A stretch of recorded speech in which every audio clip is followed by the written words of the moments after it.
it's Allie with Seattle Coffee Gear, and we're here for a crew review of the Breville Dual Boiler. This is a refresh, so we've done a couple in the past, but we just kind of wanted to maybe go over a few features that weren't mentioned in the other videos, and yeah, just show it off again. So this is manufactured by Breville, and it's their dual boiler model. So they have some other models which are dual boiler, but they will all have a grinder built in. That would be like the Oracle and the Oracle Touch. So this one has a few features, those will not, including it won't have like that grinder, so you'll need one on the side. So overall, they do a good job of adding in a lot of features for the price point, and not a lot of other manufacturers will do that as well. So they think things through from the way of the consumer, and they make it really easy to do all of the more complicated features that you'd usually have in a machine. So starting just from what you're looking at, you have 3 buttons here on the side. This is your power button. You have a little LED screen here to go over some of those settings. So right on the front, it's displaying the brew boiler temperature. So it's at 203 right now. I have a relatively light coffee in, so I upped it a little bit. You have a manual brew button, which is pretty useful. So this is going to be, you want to start and stop your shot on your own, and maybe just experiment a little bit. That's a good way to use it. You have 2 auto volumetric buttons or timed shot buttons. You can actually change in the sub-menu which one you want it to be. So the timed shot is going to have you program it for how long, how many seconds you'd like to do.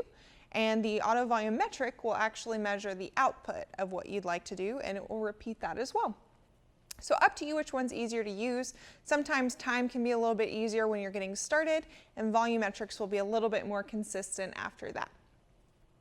So you have a pressure gauge on the front, and this is a little bit different than some of the other models from Breville. It's going to actually tell you what's going on in the group itself, where others might measure more like pump pressure or something like that. Another unique feature about this machine in comparison to the other Brevilles is the Pre-Infusion Mode. So this is one of the reasons why it's really well loved. Not a lot of machines will give you the ability to do as much pre-infusion as this until you go up into some really high-end machines. So I wanted to show you what I meant by that. I'm going to use the manual button here to show it off.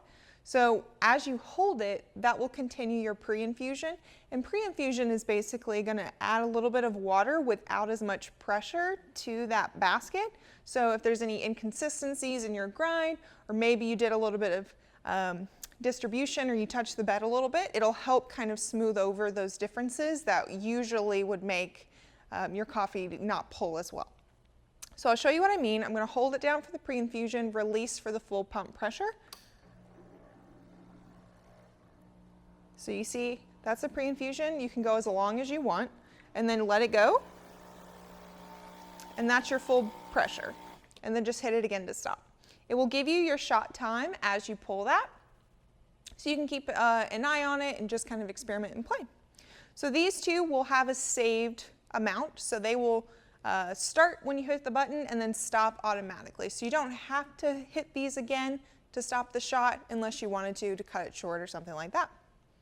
You have the classic Breville magnetic tamper here. So it's just a little added feature so you won't have to lose it. You have a insulated steam arm. It's got a 3-tip hole on the front, and it's activated by this lever on the side, which I always like the lever style of activating the steam. The little knobs, you can sometimes break it from overturning it and stuff like that, so the lever's just easier. You can front fill your boiler, I always call it the boiler, your water tank from the front. So you have an access point here, so you don't have to pull out the machine, but if you wanted to, they add in this nice feature.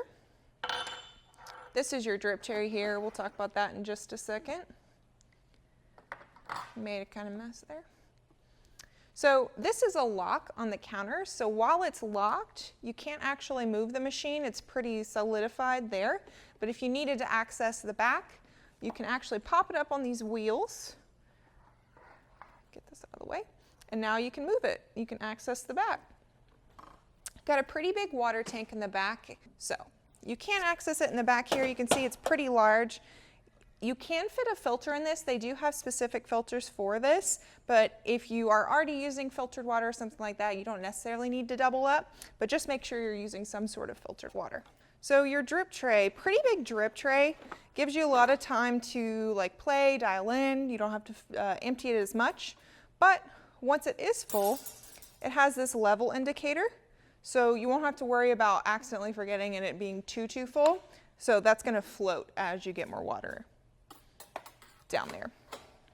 You can read the level of the water in the tank by this little backlit light here showing you exactly what's in the tank. So you can just keep an eye on that. So it's a little bit easier than some that don't have that view because you just don't know when to fill the tank. So unless you're like brewing a shot or something and then you run out of water. So it's good to have that. You have two lights on the front to indicate the steam. That will sometimes like indicate when the steam is on, or if you accidentally have the steam lever on, it will warn you there. Hot water shows you that as well. So you do have a hot water option here.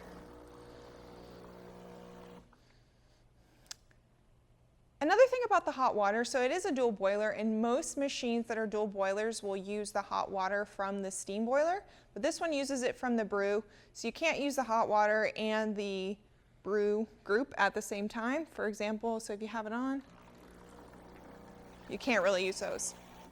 Not a big deal, just something to talk about. Yeah, so that's pretty much the features. Let's go ahead and make a drink. So Breville gives you a few accessories in the box like this steaming pitcher here. So this is just their manufacturer one, so I'm going to use that. I am pulling some Bluebeard Guatemalan coffee. It's got notes of berries and some like nut notes as well.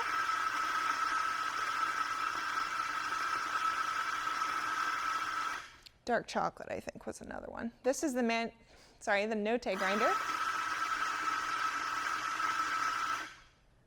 And it's a manual. So what I'm doing here is just trying to eyeball it and get as close to like a full basket as possible. 18 grams is what I'm aiming for. It's at 17 right now. And as you get more familiar with your grinder and pulling shots, you'll get more familiar with how to sense how much you're adding in there. 18.7, so I went a little too much. Brush a little bit of that off. Ooh, that didn't do anything. Let's do it again. It might have been too much. Oh, 18 on the nose, perfect. All right, use their tamp here. Oh, you know, one thing I did forget to mention about this machine is that it has an automated cleaning, which is really nice. Not a lot of machines have that feature, but basically it will do all the back flushing for you. It's just in the menu here. So you can actually get to that. You can change a lot of stuff in the menu, but we'll talk about that in a minute. So I'm going to use a manual shot for this. Why not? I'm actually going to pull it into my shot glass here. I'm going to do a short pre-infusion.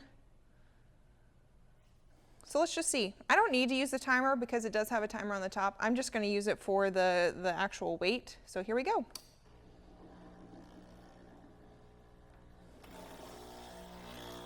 You can brew and steam at the same time. I'm not, since I use the manual, just to make sure I don't forget about my shot. Pretty good flow rate. I think if I was going to do this again, it's a little too quick for me. But with these single origins, you can actually pull a little bit longer of a shot, kind of opens up the flavors a little bit more. So this was around 42 grams, which isn't too bad. 24 seconds.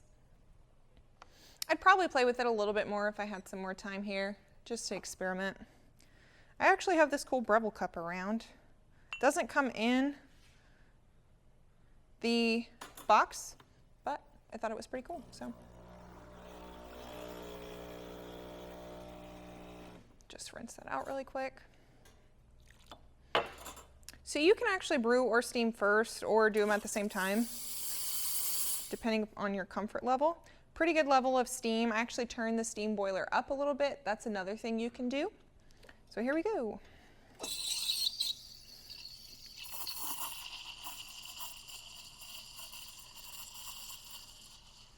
So it's still going to be a little bit slower of steam.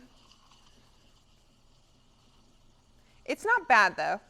I think it's pretty efficient. It's just not as powerful as some of those other semi-automatic machines. But what you get when you have this slower steam is the ability to really get the milk just right. You're not going to have to worry about it happening all too quick before you can get the texture the way you want it to be, which can be really good for latte art.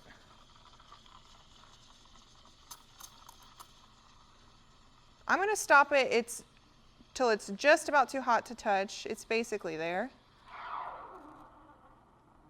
Yeah, that's pretty good. Wipe off my steamer. I left a little bit of milk on there. I'll clean it in a minute. Yeah, so the texture of the milk came out really good. Let's see if I can make the latte art thing happen.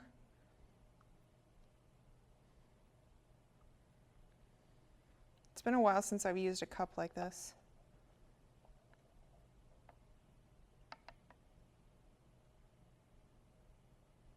Beautiful. Little tulip, not perfect, but who is? Yeah, so that came out really well. Let's taste it. Just a little sip. Ooh, that's good. Definitely the more nutty notes come out in the espresso